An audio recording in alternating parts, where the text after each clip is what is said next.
Oh, that's so good. What's so good? Just living like this. I've got my hair wrapped in a bath Yeah. You're towel, not in a bathrobe. and wearing a beautiful soft white bathrobe. Yeah. It's good. Living the good life. Yes, it's good. So good morning to our dear listeners. Happy Sunday. And for those on the other side of the hemisphere, happy Saturday? Yes, they're usually behind us, right? Yes. So welcome to another special edition of Charlie and Ponyo. Hi. From a distance, we are in Hong Kong. Yay! Never been here before in my entire life. Same. So first for us too. Yeah. Been really good. What do you think so far? You know what? The nightlife, awesome. It's Yeah. crazy. Oh, how good's this spot? Just I guess in any Southeast Asia country, it's always going to be crazy, right? With the crowds. Like, that's the norm. Yeah. But it's an awesome place, especially if you're a foodie. Even if you're not a foodie, I think it's a great place to come and visit as well. Oh, hell yeah. It's a small area. You can cover the whole place within, maximum 4 or 5 days. Yeah. It's pretty awesome. Yeah, for sure. So Hong Kong, they're known Break it down for me. Give me the stats. Oh yeah, I'll give you. You're a stats. foodie. I'm a foodie, hence the We've reason eaten why I this. look like a bush pig, but a pretty bush pig at least. Yeah. So they have one of, I guess, top 5 countries with the most Michelin stars. Ooh. Yeah. That's a lot of Michelin stars. Yes. So Charlie, since you're like the wiki, What? do you want to break down what Michelin stars? What? It's interesting because I didn't know about this. For Michelin stars? for a long period, I knew they had the rating system, right? Yeah. But You know it's a tyre company, right? exactly that I did not know until I looked into it. Yeah. So do you want to give the followers just a quick summary? So for those that are now about to be in the know, Michelin stars is a rating system used to grade restaurants on their quality. The guide was originally developed in the 1900s to show French drivers where local amenities such as restaurants and mechanics were. The rating system was first introduced back in the day, almost 100 years ago, 1926. Whoa. With single star ratings and then second and third star ratings later in 1933. Oh, wow. So to break it down a little bit further, according to the guide's system, 1 star signifies a very good restaurant. Yes. 2 stars signify excellent cooking that is worth the detour. Oh. And 3 stars, Yes. exceptional cuisine that is worth a special journey. Boom. Do you know That's what why that we're is? here. Exactly. And you know what that is? That's just smart marketing. Simple as that. That's just smart marketing. Yeah. So, Hong Kong, they have the range from 1 star, 2, and of course 3 as well. Yeah. But the good thing about Hong Kong, you've got affordable Michelin stars. Yeah, that's restaurants. true. Because a lot of places, once they smack on a Michelin star sticker, usually it's at the front of the restaurant or plastered that's true. everywhere on social media. Yeah. The price of these places, they'll jack it up, right? Yeah, usually. But in Hong Kong, there's so many affordable Michelin stars. I think for 1 stars, they have over 40 restaurants. So you can range cheap meals from $10 onwards. That's pretty good. Yeah. That's heaps enticing. good. Yeah, it's You enticing. could eat just at Michelin stars all day and all night. Well, that's what we've been doing. Yeah, that's true. We've been trying to tick off a lot of places, Yeah. and I think we've done pretty well. But it's pretty awesome. Yeah, so that's Hong Kong. Definitely we'll be back. For sure. What's been your favourite restaurant that we've been to? Ooh. You've been shouting out people's Instagrams. You might as well shout out a Michelin star restaurant. Oh, yeah. So there's one in particular. They've been on the 1 star list for a few years consecutively. Yeah. And it is, I think, endorsed by the late Anthony Bourdain as well. The man himself. Oh, yeah, Tony, Mr. Tony. And it is called Yam's Roast Goose. And they're known for goose, of course. Roast. I was wondering why they had goose in the title of their restaurant. God, the line, it's insane.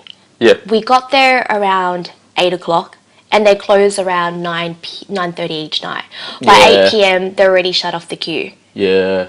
So we got takeout, which is not too bad. No, I was starving. I mean, we were going around trying to take dynamic photos and dynamic clicks all around, and I was hungry. Of course, yes, yes. So we got takeout, and the best part, we could eat in our beautiful white bathrooms. Hotel picnic. In the hotel, but you know like what? a bunch of pigs. That's the beauty about traveling. I love just having that moment inside the hotel. That's the perk about staying in fancy hotels. The white bathrobes. Yeah, it's mandatory. You've got to wear it. And I was eating on the bed. Like I'm one of those people that doesn't eat on the bed. We don't eat food on the bed. Yeah, neither do you. No. We don't. And it's not my sheets to cast. Fuck it. I'm gonna eat food on the bed and we spill duck juice all over the bed. Yeah, it was good. It was good. So so that was absolutely affordable. But we went to other places on the other end of the spectrum where it was 2 and 3 stars as well. Yeah, true. Still was good, but the service, of course, I guess the difference between a 1, 2 or 3, beside the pricing, would be the service as well. Yeah, true. So Hong Kong, they're not really known for their politeness sometimes. That's true. I mean, we went to this place this morning called, funnily enough, the Australian Dairy Company, right? Yes! And I had to look that up as well. I'm like, days. are they going to be selling Smash Arvo toast there? Yeah. Nuh-uh. And that's not a Michelin star, but they're very well known as well. That's the most randomest thing. You got this place in the middle of Hong Kong. It's called the Australian Dairy Company. You go in there expecting like, I thought that you go in there, I'll get bacon and eggs and barbecue sauce and a latte. But can I just say... But and then you get in there and then it's like a then what did you have? You had like this macaroni and soup with ham. Soup, yes. Yeah, I'm like, what the fuck is that? And then they come out with this, and mind you, they don't speak a lick of English at all. The menus aren't in English at all. No photos. No photos on the menu. Yes. Everyone in there is like full proper Chinese. Local. And it's like, I'm like, where the hell have you brought me? And everyone's looking at us. And then this place gets... So we went there at 7:30. It opens at 7:30. We got there at like 7:35. Yes. Place was already packed. And there was we had to sit next to... There was all the seats were packed. We had to sit on and share a little small like 2-person table with 2 other people. So there's 4 of us sitting on this little table. And there's this poor businessman who had all this shit on his table and he's trying to move it all across. And I was like... And it's in and out. It's in and out really fast. The place was grungy, like dirty, and it was just like full honkinese. But can I just say something? So the name, so I looked it up as well. Yeah. It does live up to why they call it the Australian Dairy Company. They do sell fresh milk. Why do they call it Australian Dairy Company? There's nothing but Chinese people in there. So the owner previously worked at Australian dairy farm in Australia in the 1940s, back in the days. Okay. So that's his experience. So he wanted to bring that back to Hong Kong. But he does sell milk there. There was fresh milk. Yeah, well, I mean... That's the only thing that could see the connection. Yeah, I was going to say perspective is a son of a bitch for that guy. But they do it well. They only have, a very handful of dishes that they serve, and that's it. That's all you need. You need to master a few items, and that's it. Yeah, it's funny that you used the word mastering there because I could make that macaroni soup and ham. I could make that with my feet. Okay. But anyway. So it looks like you're making that for breakfast. No, so then we had that, and then that was I had the egg sandwich, and the bread was beautiful. Yeah, it was. I good, liked it. It was home of Japan. Yeah. But I was like, and then I ended up having an Irish breakfast in any case. So I was just like, I'll have a Guinness. Balance. 8 o'clock in the morning. Well, we are on holidays, so as you do. Yeah. But it's been great. The first night we got to catch up with my good friend Ada. And what's interesting is that Ada and I hope she's listening, but if you're not, that's okay. You can send it to her. I'll send it to her. So hi Ada, thank you for spending time with us. Hi Ada. So we met, I would say 7 years ago in Singapore. And then she came over in 2013 to Australia and stayed at our place. And since then, she lives in Hong Kong, so we finally made the trip here to see her as well. But it just makes me think about friendship. Yeah. Because Ada and I, we don't see each other often. We've only seen each other every year. 3 times in the span of 7 years. Oh, really? Right? Yeah. And in terms of communicating, we communicate sporadically. Via oceans and distance. And via time, Very random. Yeah. We don't constantly WhatsApp or anything like that. And I think it's an interesting topic to talk about, friendship. That's a good point. What's your view on that? Yeah, no, it's the same for me. You know, the people that are my friends, we effectively have grown up together. I mean, we grew up with a whole crew of people ever since we were in primary school, pre-high school, and we've known each other since then. So I'm in I'm 30 fun, in my 30 fun years now.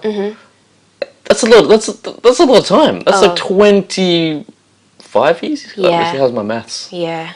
25 years of friendship, and I mean, some of you guys longer, right? Oh yeah, heaps because you were living on the same streets. Yeah. And so it's like you spend every day together for years, and then as you get older, you know, life changes, life happens, and then the next thing you know, you don't see them often. You don't see them every day. You don't talk to them every day. You don't see them every month or every year, like what you're saying. And I think that's probably the best way to describe, I think, with my friend is it's a low maintenance friendship. Yes, I like the way you put that. Because you don't need to be up in each other's faces or lives every single day, but you can always just catch up. I mean, you've got Facebook message groups and all that type of stuff, and even when you do catch up, it's just like, party central. It's like it's good. It's like you pick up right where you left off, and it's just so good. Can I just say I respect your circle of friends. Yeah. They're actually so humble. They're the sweetest group of people, and I love and you feel that love between you guys. Oh yeah, for sure. There's a lot of respect for each other as well, and I love that. Yeah. But I totally agree. We still talk each other. Some of the stuff we say to each other, you keep it real. Yeah, you keep it real. 100%. And that's why friends, you should be able to keep it real. Yeah, there's no ill will behind it. I mean, it's just Definitely. Truth will set you free, but first it'll piss you off. Oh, hell yeah. I've done that to a lot of people, and it turns out they don't want to be my friends anymore, and that's fine. You do that to me every day. And you're still here. I'm about to jump out the window. 15th story. Okay. Anyway. I'll be flying home by myself. Travel insurance. But it's because it's completely the opposite of some of my other friends. Like, because that's one of my orbital clusters, or like a galaxy of friends. There's another galaxy where it's like, it's the exact opposite. It's like high maintenance, where it's like they're always having to communicate, talk to each other, and it's just like it's like so much energy. I hear. Do you want to hear my theory? Well, not my theory, but my thoughts in terms of friendship. I honestly believe that there's a friendship cycle. Oh, like a life cycle. Like a life cycle. Like an infinity symbol. Yeah. But life cycle. Yeah, that's a good way of putting it too. Yeah. So, and it breaks down to, like you mentioned, 2 categories of friendship. So you've got the low maintenance and the high maintenance and so on, right? Yeah. So for me, I'm quite different from you in terms of my childhood. We moved around a lot, so I didn't get a chance to really keep in contact with my childhood friends. Yep. That's way before social media, so it's not like I'm able to friend them now on Facebook, because I don't really remember their first or last name. Like, it's just hard, the amount of cool people I met before social media that I don't know their last names or anything. And I would love to catch up with them, but I have no idea. So, but friends in terms of high school, yes, I went to a girls' high school, and I've got a few friends that I still keep. I'm surprised you didn't turn a lesbian. Oh, maybe I am. Smack. So there are friends that I still keep in touch with, and I totally agree with you. We've all changed, and we're at the age where people are having kids. Yep. They're concentrating on their career. If they don't want to have kids, and everyone's got different priorities, Yeah, right? yeah. And I honestly believe that there's a friendship cycle. So you go through a phase where it's everything, every day. You talk to them, you see them, whatever it may be. I mean, especially back in the days without mobile phones. I was talking to them on the home phone from the landline for hours when Mum would kick me out. Get off the phone. I know. She would deliberately pick up the phone on the other line, because back then you can pick up that line and listen in. Yeah. So that was like, spend all day at school, you race home and you call them again. Yeah. You watch telly and they'll be on the other line as well. That's what we did. Yeah. And as you grow older, it changes as well. It morphs into something else. And we're at the stage where we don't have to see each other very often. But I feel like there's a friendship cycle where it comes to... Peaks and troughs, highs and lows. Exactly. Yeah. And I feel like... that I don't know how would you word this, but I also believe that you can create new friendship as well when you're at a later stage, because there's a different phase of your life as well. Yeah, for sure, 100%. And I've been so grateful that I've met beautiful people that have come into my life in the past few years, and all of a sudden it just felt like we've been friends for forever, donkey years. Yeah. Donkey years, and I've only known them for a few years, and it's just so precious. And these guys are low maintenance as well. Oh, that's what you want. Yeah, right? Yeah. You don't need high maintenance. Like, high maintenance is just... hard work. It takes so much energy, like, just living in this reality nowadays. Like, it's energy zapping. Exactly. You don't need people that suck all the energy out of you. You want people that give you energy, and then when you're together, the energy you create is like something, special. You were telling me the other day, Charlie, and I love this, I guess, metaphor that you said about... I've got heaps of metaphors. Yes, you do. But about, I guess, friends and how you only have a handful and you don't want to recruit. Oh, yeah. What can you break that down? Because I'm like, that's actually a very valid point. It's like one of those hotels, no more vacancies. Yeah. No vacancies. Need not apply. Yeah. Hotel's full. Yeah, great. Yeah. Because it says it all. I mean, it's just like, I'm full. Sorry. Yeah. I hear you. I said it more eloquently before, but it's just like, no, I've got no more space. Yeah. I'm not taking any any applications right now. And you know what? That concept, it goes hand in hand with the friendship cycle. Yeah. So once you get to the bottom, I guess you can also not eliminate them, but you can put them in a different category and then perhaps recruit new friends. Oh, you can put them in like the standby list. Oh, we go standby list. That's quite cruel. But I get it's like the holding list. It's like, when like a recruiter or something for a job application says, a talent pool. Yeah, they're like, I'm sorry, your application wasn't successful at this current time. But if you don't mind, we'd like to keep. You meet all the criteria of being a friend. Yeah, and we'd like to keep your CV, your resume, in the database for future reference, just in case something comes up. Is that okay? Yeah. You're like, okay. A talent pool. Yeah. Pick them out. We sound so horrible. Oh my god, we're gonna be so straight facts though. Yeah, but I feel like you're right, because there's only a amount of people that I can give my 100% attention to. So it's great having hundreds and thousands of people on friends on Facebook or Instagram, whatever it may be, but do you really know them? So I honestly have a handful of people that I talk to, and they're absolutely, and that's all I can handle. Yeah. So if I need to add another friend in, someone's going to drop off the list? Someone's going to drop one off and then add another one in? I need to adjust my energy percentage towards them, because some people might not suck more energy but may require a bit more love or whatever. Like it goes back to what you're saying, low maintenance versus high maintenance friendship as well. Okay, that sounds cool. I hear you. So awesome, great to see Ada as well. Yes, Hong Kong has been good. It has been.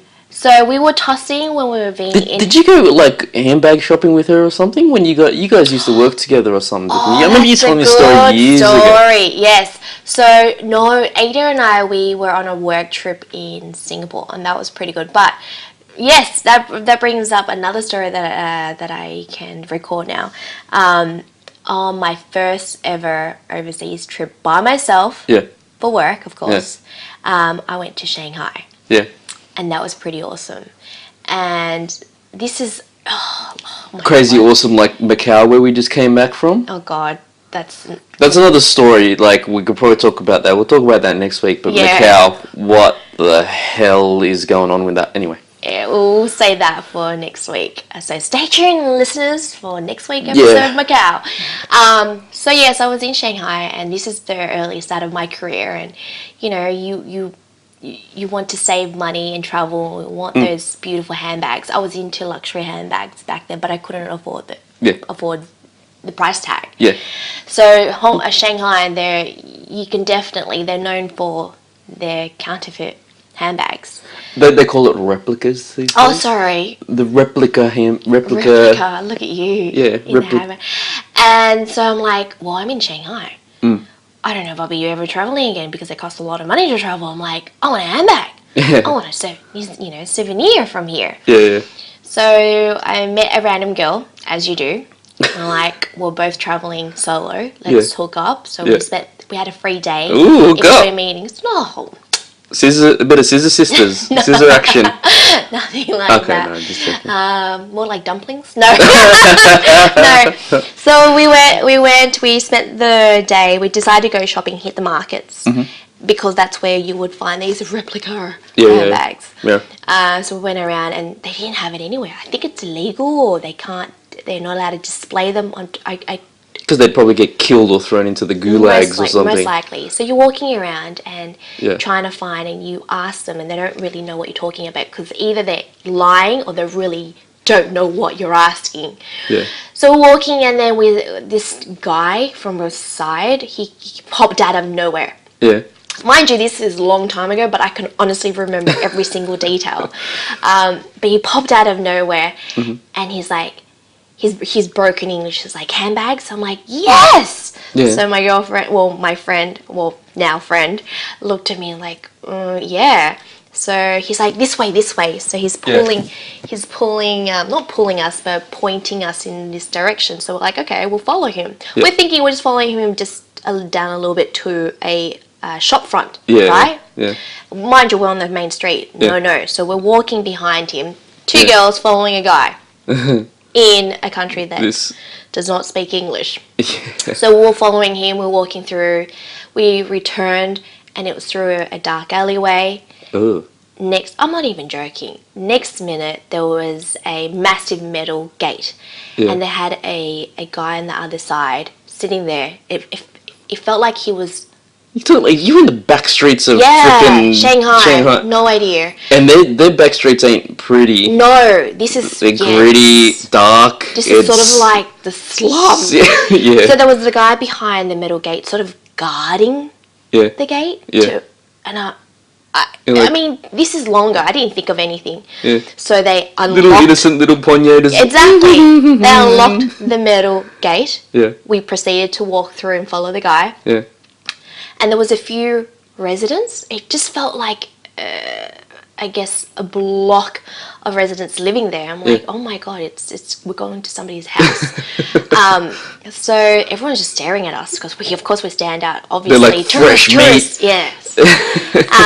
So we kept following him, and then we turned, and there was another. It was like a wooden door, but one of those it's heavy... It's like a maze, like it's at a maze. Oh, yeah, it was like that. Honestly, I wouldn't even know how to get out of that. Yeah.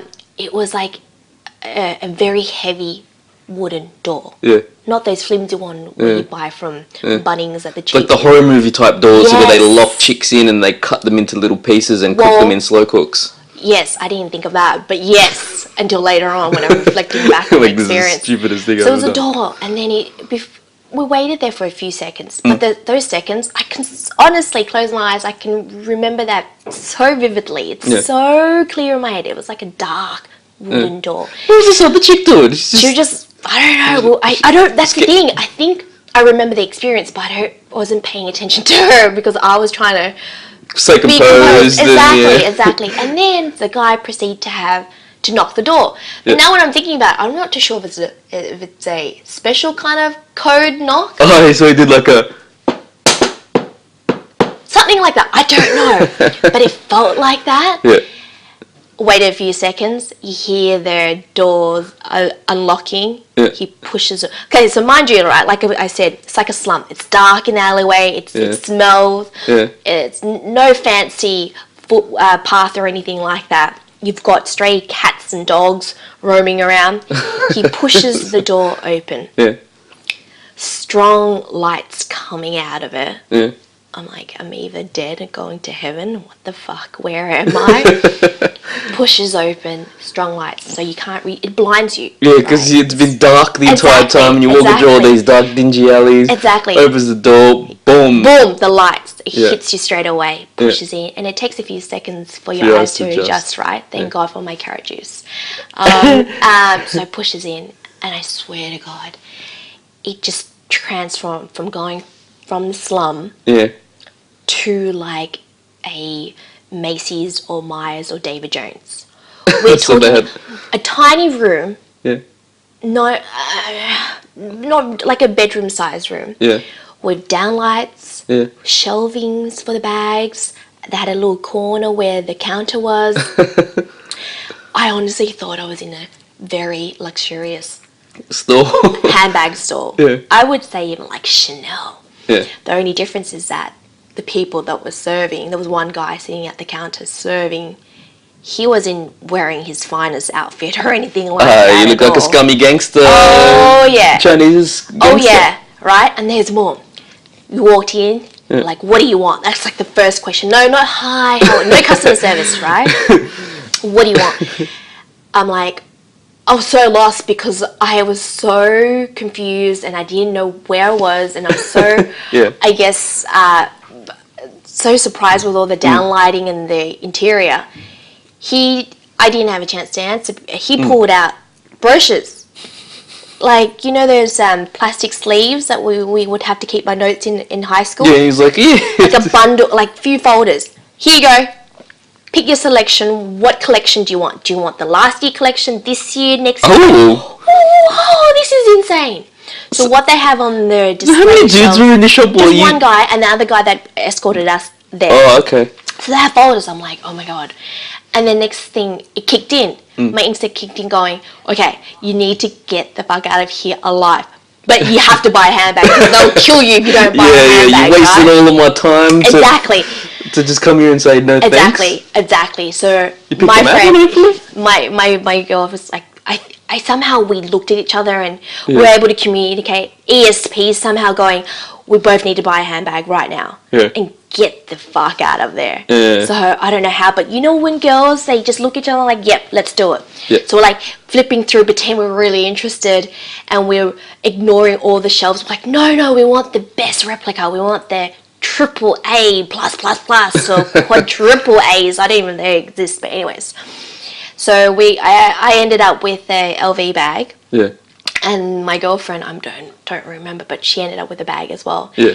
He even had a little FPOS machine. Aww. I'm like, hell no, I'm going to give you my credit card details. I'm in freaking Shanghai. I don't want my credit card to be scammed. I've had that happen to me before, but no. So luckily, I had enough cash and I bargained hard with them as well. Because you need to. Yeah. Either way, I'm pretty sure I still got ripped off, but regardless. So from there, we paid. They placed the bags in these bright blue plastic bags. Yeah. Bright, massive plastic bags. Yeah, the trick with those plastic bags is like when you walk around the streets, people know... Exactly! Exactly. But, Yeah. I mean, we're dumb already for following the guide, but we're not that dumb. Yeah. So we both had backpacks on. Put them in the backpacks. Exactly. Hide it in there straight away. Sure. Right? So at least we were somewhat smart as well. Yeah.